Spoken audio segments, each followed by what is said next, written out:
Hello and welcome, ladies and gentlemen. My name is Juggernaut.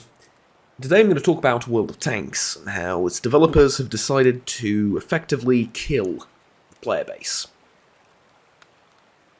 Just shut it down by as many as 10, 15, 20, 50% probably. And how they calculated that that's a good move and that it'll yield them more profit. And how it absolutely doesn't matter that if half the people quit, it's still going to be fine. I need to whip out the calculator, but effectively it is implementing what I believe to be the most scandalous, disgusting, and predatory pay-to-win monetization system for a game maybe that I've ever seen, save from some of the mobile idle clickers, but if not that, then surely the worst monetization change since the very foundation of the game in 2010, 11, whenever it was, I think it was 11. I've been playing this game since 2012, on and off. I don't have that many battles. I know people that have battles in the hundreds upon thousands, like 200, 300,000 battles. I'm not up to that level yet, but I've spent a fair bit of money and a fair bit of time playing this game, and I will be deleting it. If these changes go through, and the new subscription model, or rather the additional subscription model, goes through, time to find something else. Which is a shame. There's really nothing quite like this. I mean, I've tried War Thunder, I've tried some of the clones of World of Tanks, or that's not fair, and it's not to say that War Thunder is a clone of World of Tanks. They do have some similarities, but I've tried games in the similar genre, and there's really nothing quite like it. The balance of, arcadey elements, and, well, it's mostly an arcade game. Far from there being much in the way of historical accuracy here, but you do get to drive around historical blueprints of tanks and, made real or actual historical tanks, and it's a really fun game. I really like it. In between all the frustration and the RNG and everything, I think this game was phenomenal. I say was because, based on previous wargaming behavior, I have no reason to believe that they are ever going to back down from a additional subscription model. So let me get into it for the people that aren't really following World of Tanks that closely and don't really know what I'm talking about. World of Tanks is going to, and I can't show you here, I can show you on the test server, but I wanted to show you here, because I'm not on the test server, I have no intention of installing it. I'm deleting this game basically, so yeah, I don't want to mess with it too much. If they change the subscription model, I will come back. If not, this is it for me. So, for me personally, and it's just for me personally, the most controversial and important change is the fact that you will be able to demount the best equipment, or the second best equipment in the game, for free if you pay an additional subscription model. Now remember, this is a game from 2011, I think, and it already has a subscription model called World of Tanks Premium. Currently, I have 40 days of World of Tanks Premium left, and I was about to buy another year. I really was. Usually, I spend the most amount of money on this game at the end of the year with loot boxes. Oh, really, Juggernaut? Loot boxes? Hear me out. Loot boxes in many video games out there are a form of gambling, right? You put in $50 in hopes of getting $100 or $200 or $500 worth of items back. In reality, it's all pixels, yes, but, we can have an argument about what is truly real in the modern age and what is not till Kingdom Come. The point being, it is a form of gambling. In World of Tanks, they've taken the loot box mechanic and made it, well, a bit more not a bit more, but completely guaranteed, in that if you put $50 worth of, or your regional equivalent, like if you put $50 into the game, the amount of value you are guaranteed to get is way higher than $50 from those loot boxes. That is, if you need gold, if you need some of the premium tanks, if you need a few of the things that are in those loot boxes, and you're not looking for just one specific thing to find, then the value is guaranteed if you need premium days, for example. Credits, etc., etc. And at the end of the year, I need pretty much all of those things. So the best way to spend money on this game was to spend 50, 100, and I know people that spend thousands on loot boxes at the end of the year. But this isn't enough for wargaming, and fair enough, having your game run off of a one-off purchase for the entirety of the year is maybe not the most financially stable and best decision, so they implemented a battle pass.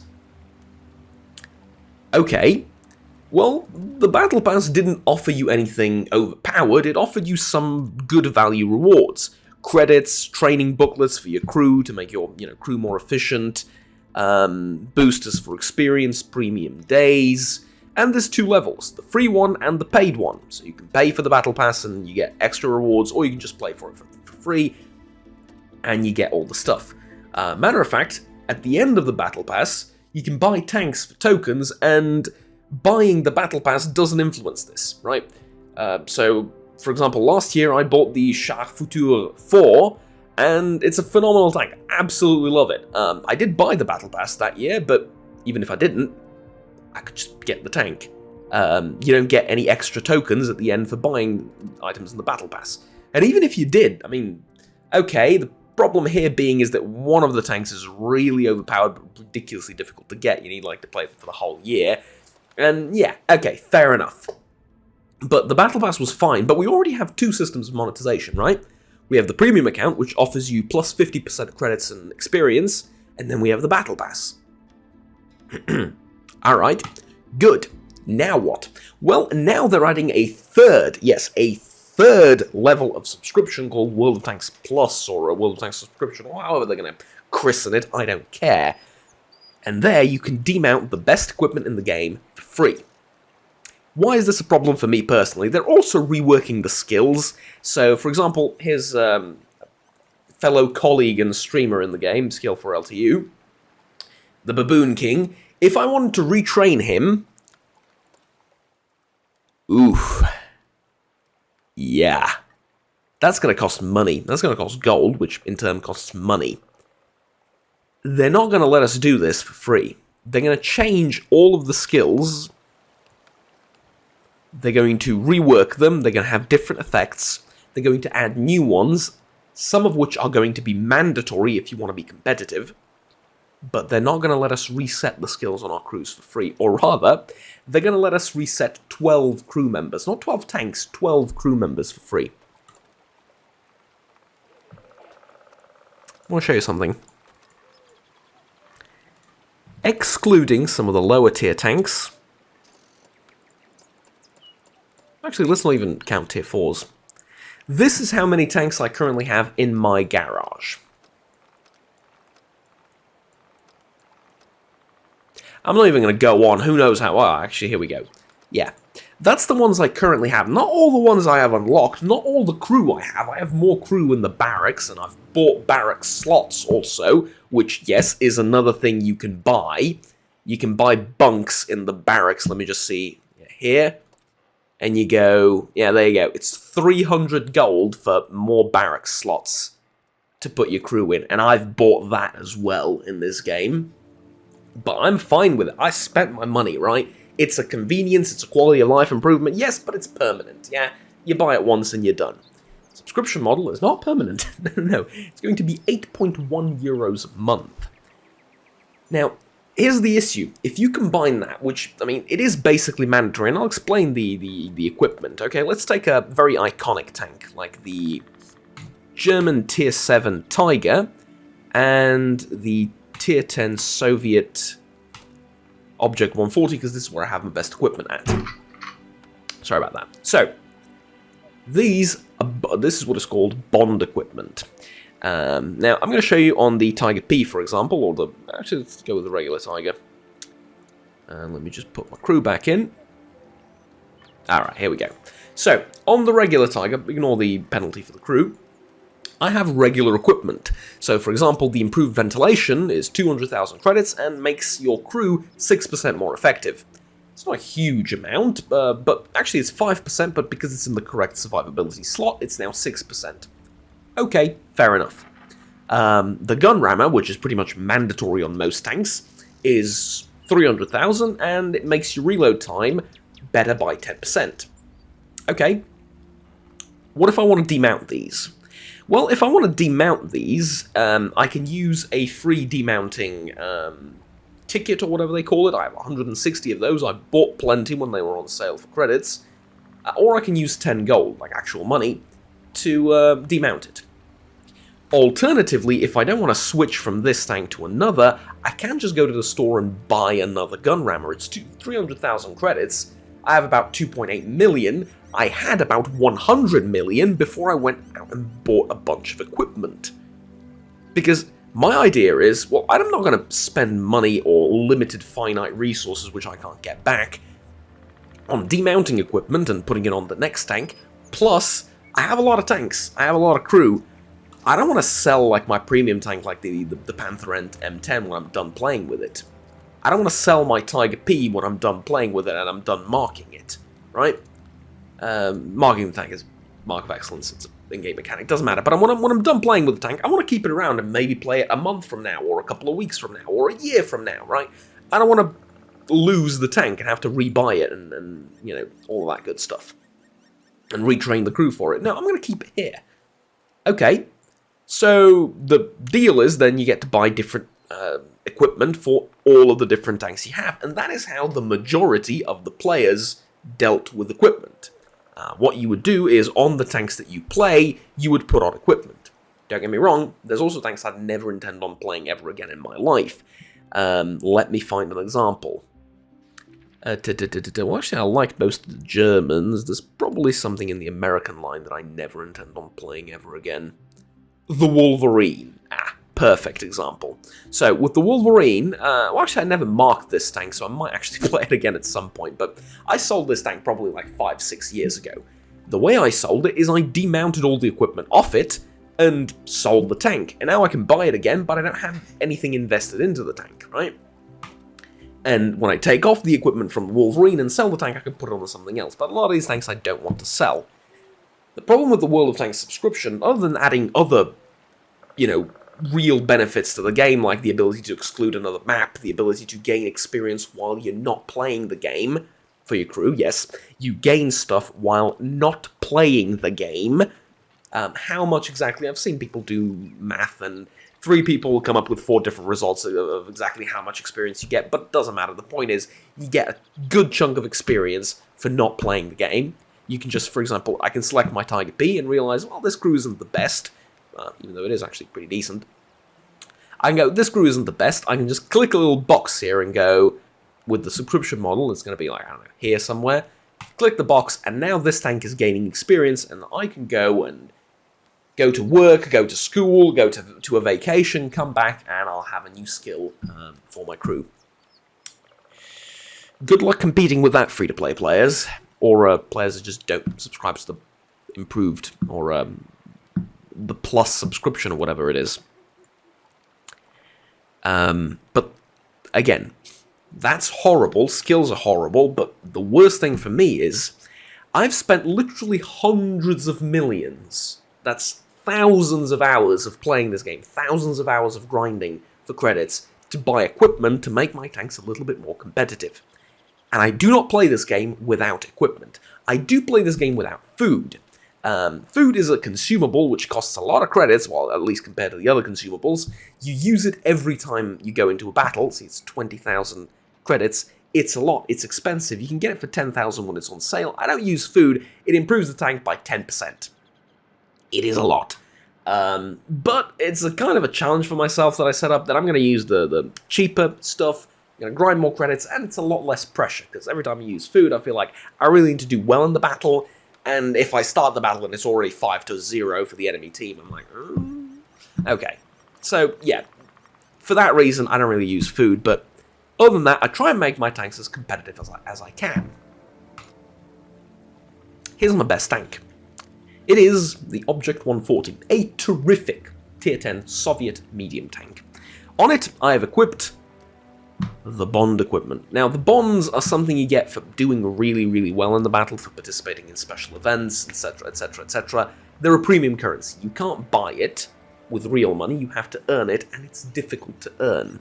And the stuff that you can buy for bonds is, well, actually, let's learn how to spend it. You can buy vehicles.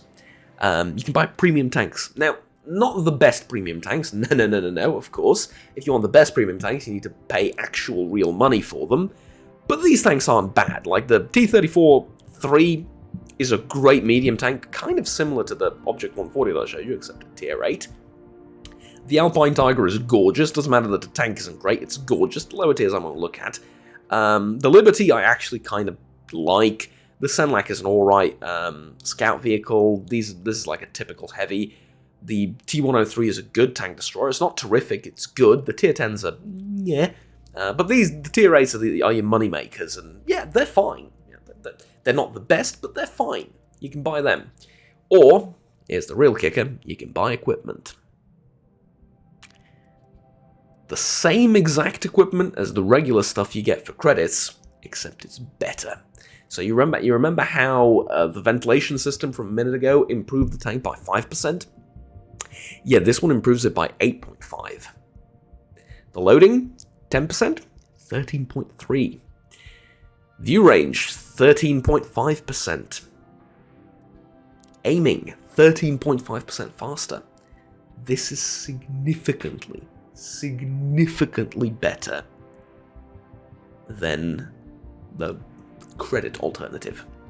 So what's the problem? You can demount it for free. Now, check out, how do you demount it now? Well, let me show you. If I want to remove the improved loading system, or the vents, from my Object 140, I can destroy them, or I can demount them. Oh, but demounting costs 200 bonds, and I only have 1,200. Which means I can play with this tank, and yeah, playing with it will earn me some bonds, and I can then remove it from here and put it on the next one, and slap it on there, and then play with this tank, and then move it on to the next one, and eventually I'll run out of bonds, because moving from one tank to another is going to cost more than I'm going to earn playing with those tanks.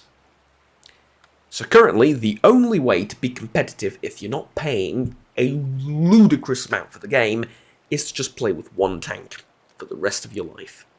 And this is generally the direction World of Tanks economy has been taking for a long time.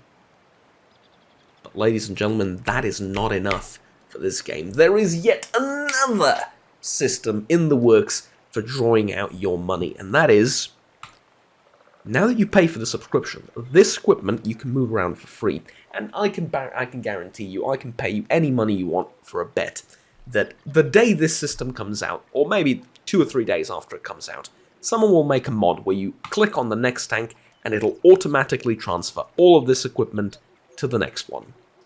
And, well, what if I don't want this equipment? Doesn't matter, you can just change it out. You can save a preset and it'll just demount it when you click off the tank, mount it back on when you click on the tank, automatically. Good luck keeping up with it. That means if you pay the developers a monthly fee, your tanks are going to be better. Definition of free-to-play, but that's not enough. That's not so. Not only are we, the average World of Tanks player, spending hundreds upon hundreds of dollars at the end of each year for loot boxes, for the premium time and stuff that we need, for the tanks, etc., and all the other benefits, the 3D skins, the cosmetics. We are also paying for those cosmetics in separate stores with different currencies. We're also paying for the Battle Pass. We're also paying for the World of Tanks Premium. And in this abusive relationship of them drawing out every bloody dollar out of my wallet, I was happy. I was happy because a lot of the stuff that I got wasn't necessarily buying me power. Right, a World of Tanks Premium account is a convenience. You gain more credits and experience. It makes the game a lot less painful to play, a lot less grindy, but it doesn't give me power. I won't do 15% more damage per shot because I've paid. No, I'll just have to do less in the game to get the next upgrade, to get the next tank. Fine. With this, I am literally paying for power, because I can take all of the best equipment and move it to any single bloody tank I want. But it's not enough, there's more. Oh yes, there is more, ladies and gentlemen. There is more. Equipment. Standard. Improved. Bounty. This one is a little bit interesting. You can't buy it, you get it from the Battle Pass, but it's the exact same as the regular equipment, except this one you can upgrade for about 3 million credits each. An absurd amount of money, but you can make it a little bit better. Now, it's still not as good as the bounty equipment, but it's a little bit better. And you can remove it with gold or a demounting ticket. Which, again, I don't like spending money on demounting things, because I like to have the variety of tanks to play with. I think the best feature of this game, by far, is the variety. It has over 500 vehicles you can play, from lower tiers to higher tiers. 500 different tanks. This is forcing you to play one tank for a month and then move to the next one. It's terrible. This is not good. The best feature about this game is the variety. And I don't like jumping between tanks a lot. I like to play one tank per day. Or, no, actually, I like to play 2 tanks per day. So today I will play the Tiger P and the Stridsvagn, for example. And yeah, I'll play them for most of the day, and that's how I get my best results. I really get deep into the tank. I understand how it works, advantages and disadvantages of it. I get some good results. At least I like to think I get good results, because I am marking tanks and relatively successfully at that. I get my good results, and I'm done with the game, and I come back to it the next day, and I'm like, you know what, I don't really want to play the Tiger P anymore. I played it yesterday, it's fun, it's okay. Now I want to play a different class. Now I want to play a light tank, a tank destroyer, something else, right? If I'm going to jump these every day, I'm going to run out of money and gold very, very soon. And need I stress again, I'm already paying for the premium, I'm already paying for the gold, I'm already paying for the premium tanks, I'm already paying for the battle pass. I've paid a lot of money already, and it keeps eking out more. But there's more. This is not it. I wanted to mention this. This is a side mention. There is experimental equipment which has not yet been monetized, but will. Yes, there is going to be another monetization system for the experimental equipment, and they make it crystal clear in their announcements that this is excluded from the improved battle pass. The improved equipment, you can demount it for free if you pay them a fee every month. But this, no. For this, you get new stuff. You get a new battle pass, a new premium consumable, a new amount of eking your gold out. Because this, ladies and gentlemen, is this combined. You like this piece of equipment and this piece of equipment? We will put them together, call it experimental, charge you extra money, and there you go. Okay, let's get components. How do we get components? Well, we destroy the one we already have. Okay, but how do I get new ones? Loot boxes? Maybe. Straight up buying them? Maybe. Battle passes, subscriptions, another monthly subscription for experimental equipment? Probably. All 3 of the above? Quite possibly. But this is theoretical. This hasn't happened yet. This has. I'm going to do a little bit of math for you. One more thing. This is how stupid they think the Playerbase is, and I'm sorry. I like this gaming company. I liked this gaming company. I did. And I'm sorry to say this, but actual content creators which work with wargaming. They're not paid by wargaming, but they work with wargaming on promoting the game and stuff. They have a close collaboration with the developers, are actually saying this. They're saying that the developer is treating us like idiots. And it's true. Because it's true. They're saying it because it's true. So what I'm saying is, I'm not being too harsh. This is what your actual partners are saying. They're what your actual people you're working with are saying about you. That you're treating the player base as idiots. Here's why. You know the premium account from a minute ago? Let's take a look at it. You might notice a change here if you're a veteran player. You might notice that this is a little bit cheaper now. Ah, well, Juggernaut, there you go. So they made it cheaper. So instead of buying, like, the premium account, you buy this plus the subscription, and it rounds off to the same number. Uh-huh. Yeah, it's mighty generous of them, isn't it? No, that's not what happened. No. They made the premium account, the regular World of Tanks premium account, a little bit cheaper. Is it because they're generous and they went, guys, you know what? It's a difficult situation of the world. There's an economic crisis going on. We've had difficult times. Everything's becoming more expensive. Food's becoming more expensive. Gas prices are out of control. You know what? We're going to lower the prices for these virtual items because we know people can't really afford to spend a lot of money anymore on stuff like this, and there's no reason for this to cost any amount of money. We need money to maintain the servers and pay our developers and stuff like that, and, keep working on the game and supporting it, but beyond that, we can cut our own profits a little bit. We're a multi-billion-dollar company, one of the most profitable companies in the entire industry. We're going to cut you some slack. We understand times are difficult here. And maybe by cutting the prices, maybe we'll get more people to play the game, more people to buy into the game, and, make our profit that way, through quantity of players rather than the amount of money an individual player is spending. No, that's not what happened. That'd be lovely, though. That'd be sensible and lovely, I think, but no. Instead, they made this, I think, 11 or 14% cheaper or something like that, which, according to my rough calculations, is about 13 to 14 euros cheaper. For a year of premium, the sale on it, the permanent discount, is about 13 euros. How much was the subscription? Yeah, it wasn't 13 euros a year, was it? No, it was 8 per month. And 8.1 times 12 is...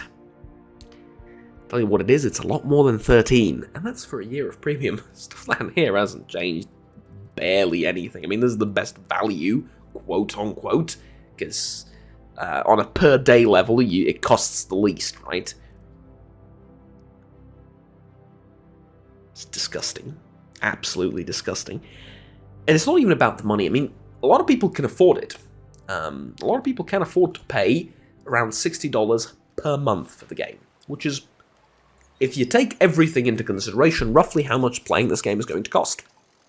Remember, premium, battle pass, gold, premium tanks, the occasional cosmetic consumable, the occasional cosmetics. You don't have to buy all of it, but to be competitive, premium time, battle pass, improved subscription, gold also, sometimes. Gold for your garage slots, which, fair enough, a lot of the veteran players have hundreds of, and we don't need them. Gold for your barracks, yeah, you're going to need that occasionally as well. Again, if you have already, doesn't count, but you've already spent that money, so yeah, you need to buy that sometimes as well. All of a sudden, $60 for a FIFA reskin every year doesn't seem that bad, because it lasts a year. And you got to remember, it's permanent, right? You can play FIFA 2011 today. You're probably not going to, but you can. It doesn't cost you anything. You bought the game; it's permanently yours. You can buy a physical copy of the game for the full price of $60, and you can play it. I played Stalker the other day. I have a series on Stalker, and okay, Anomaly is free to download, but I have the old Stalker games also. I have them actually on disc. And I can boot them up to date and play them. World of Tanks isn't that permanent. World of Tanks is an online game, and it will all be gone one day. And it seems with these changes that they just got a heck of a lot closer. But ultimately, the issue at hand is rather simple math than anything else. The Russian server is gone. Wargaming pulled out of Russia, and subsequently its largest market. Russian players are no longer buying premium accounts, no longer buying loot boxes, and sure as hell won't subscribe to the new predatory system. Because, Wargaming's no longer there, it's a different company. And that's okay. I understand why they did it. And I understand the move which they've been looking to make for a long time. Very long time. Years and years.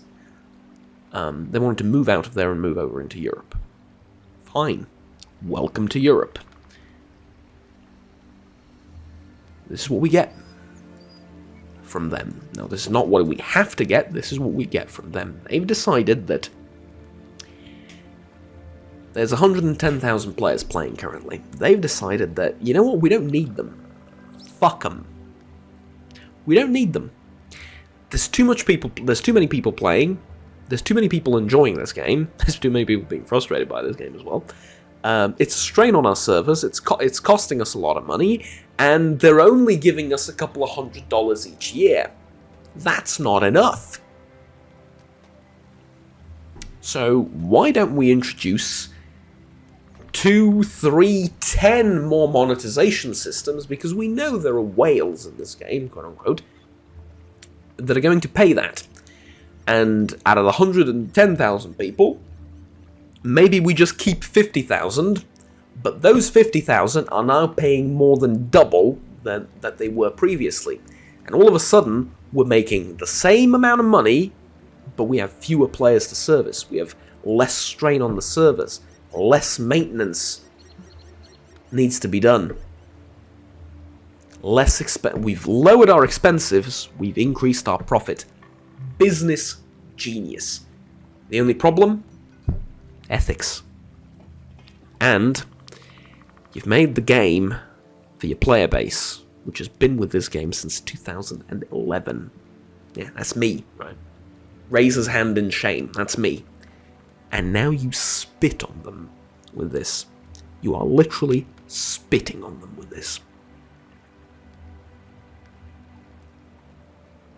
Wargaming is not a charity. Gaming companies are not a charity.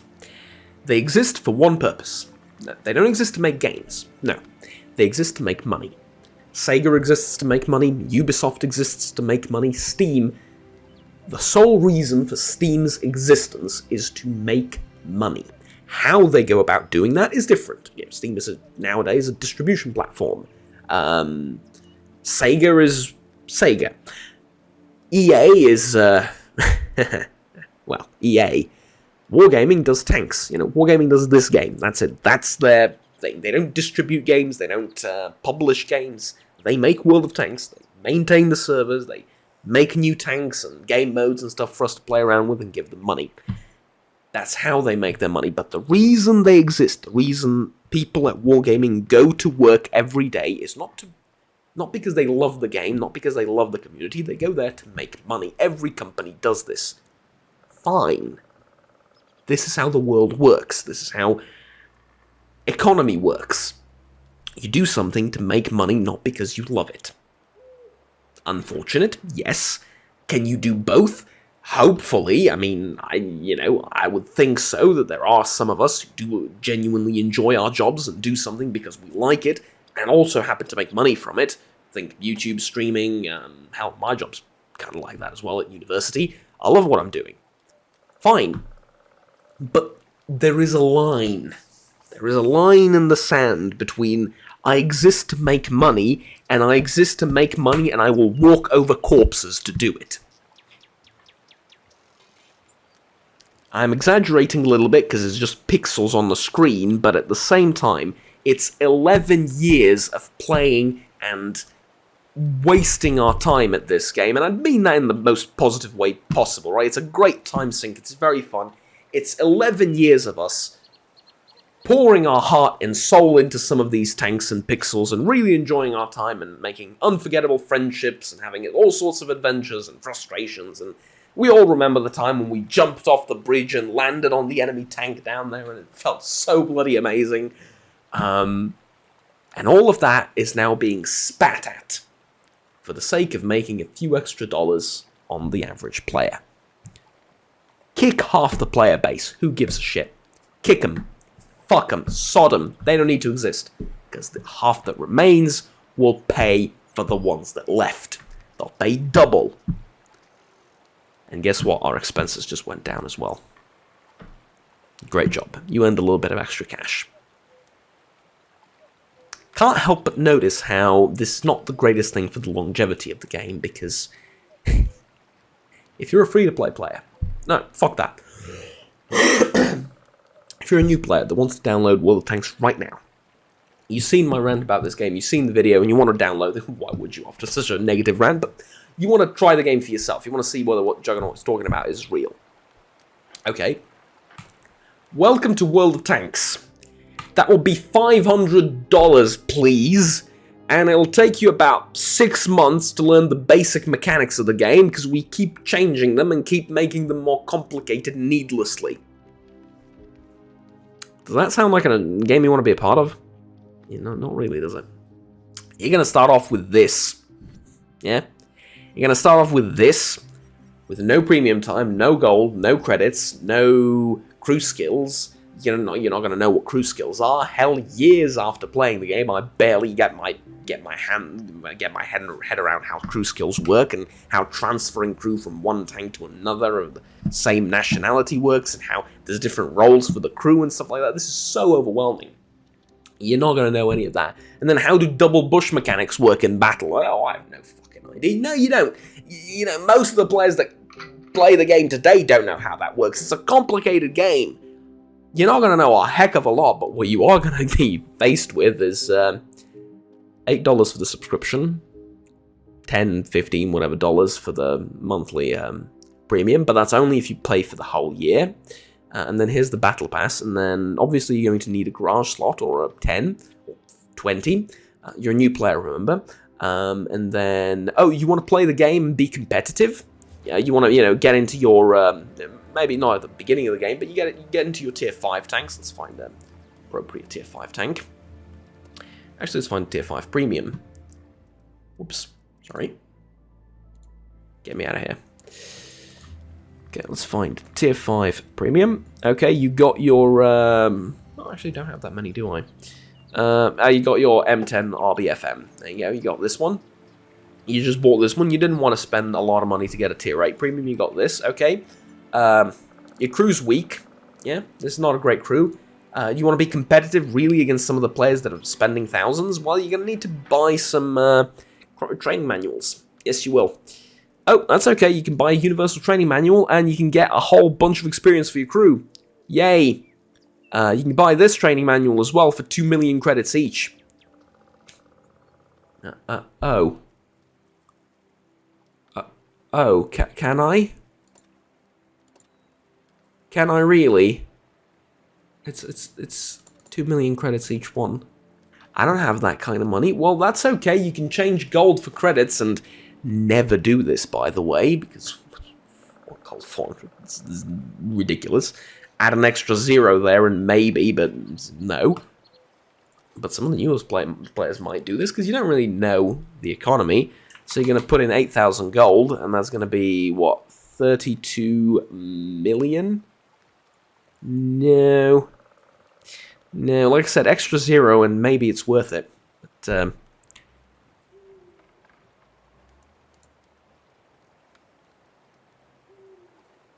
no, it's not 32 million, is it? It's 3,300,000. It's nothing. This is a lot of gold, by the way. 8,000 gold is a lot of gold. It's quite a lot of gold. Yeah. All of a sudden, for this month, you've spent like $100 on the game. Next month, you're going to need to do the same thing. And again. And again.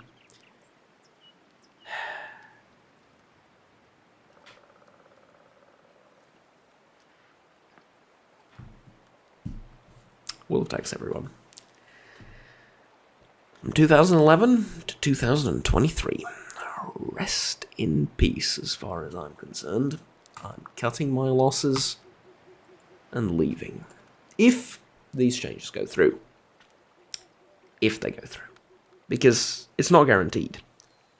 It's very likely because, well, one, for the way that the feedback has been structured. The whole system hasn't, there's nothing here in the feedback system where you can go to the World of Tanks website and provide feedback on the test server and on these new mechanics and stuff. But nobody there is going to ask you, do you approve of the system? Do you like the system? No. They're going to ask you, is $8 per month worth the ability to switch out the best equipment in the game from tank to tank? And yeah, financially speaking, it's worth it. In that you're paying $8 to be 10-15% better than all the other players who aren't. And if you say it's not worth it, they're going to interpret that as, or rather that can be interpreted as you saying, well, no, the 10% better that I'm getting is not good enough. What I need is a skill crew booster with that, and I need to, you need to make it even more powerful, so that then I will buy it. It's not a question of, this is wrong, this is a predatory strategy, this is horrible, I don't want to support such a disgusting policy. There's no option to say that. And there are people defending this subscription system, but now that's fine. If you want to, pay for it and go with it, roll with it, more power to you. I respect you. You can afford that. You don't have a problem with it. All right. I'm saying just what my problems are and why I won't be supporting this. And I get the feeling that this sentiment is echoed by many people. Many, many people. But there's also the issue that there's a lot of casual players in this game. Weekend players, we call them. Weekend warriors. It's derogatory, but it's kind of funny and gets the point across as well. A lot of people play this game just on the weekends when they get off work, and they play just a few battles in some of their favourite tanks, and that's it. They don't know about the equipment. They don't know about a lot of the crew skills, a lot of the mechanics, they don't get deep into the game. They just turn their brains off and play for a couple of battles, have their fun. And I don't mean turn their brains off, I don't mean that as an insult, but they just come here to relax. Hell, I do that as well sometimes. Just boot up your favorite, for me it's like boot up your favorite tier 8 premium tank, because that way I feel like I'm doing something and grinding credits. Boot up your, my SU-130 PM is my most played tank on this account. On my account. I have another one which is just for... It's an old one just to have an extra spare account, which I don't really use.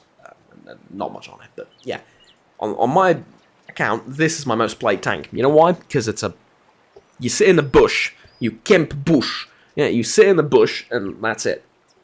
Shoot with this giant gun with massive damage, and there you go.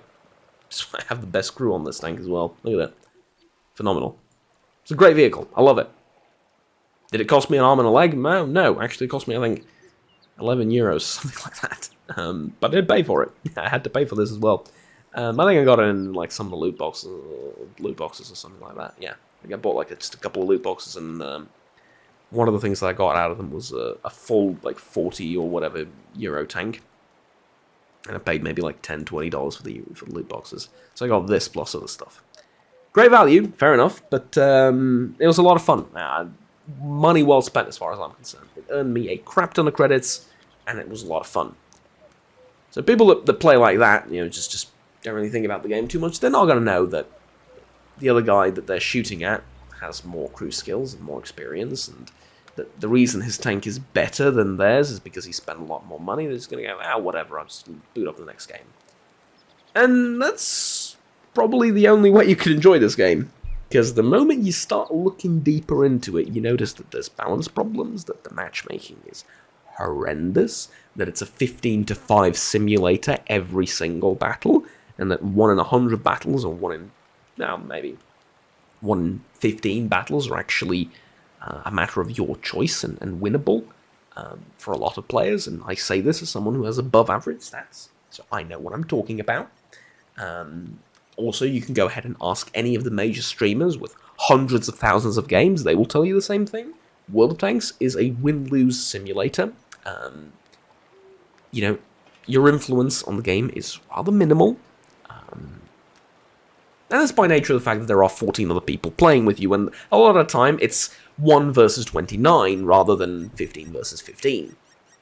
But through all that frustration, I was fine with it, because the game was fun. Like, you get frustrating battles, and then one battle you get to be brilliant. You get to be the hero, and you feel like you've outplayed everyone, and you've done everything perfectly, and it just clicked, and it's an amazing feeling. But at least it was, up until now. Because this is it for this game. Yeah, as far as I'm concerned, of course. Ladies and gentlemen, it's been a very, very lengthy rant. I expected this video to take like 10-15 minutes of me explaining the biggest problem I have, but I went a bit deeper into it, and yeah. Well, I feel like I had to get it off my chest and let everyone know. There you go. Thank you very much for watching. Like, subscribe down if you enjoyed the video, and stay tuned with the rest of the content I produce on the channel, which is predominantly a lot more positive. I do Let's Plays of various games that I enjoy. I'm doing Escape from Pripyat now, which is a Stalker Anomaly mod. I'm also doing Mass Effect, and I'll be doing Stellaris very soon, too, so you can look forward to that, as well as the occasional first impressions and stuff like that. So, there you go. Until next time, my name has been Dragonaut. Sorry. Have fun, take care, and bye-bye.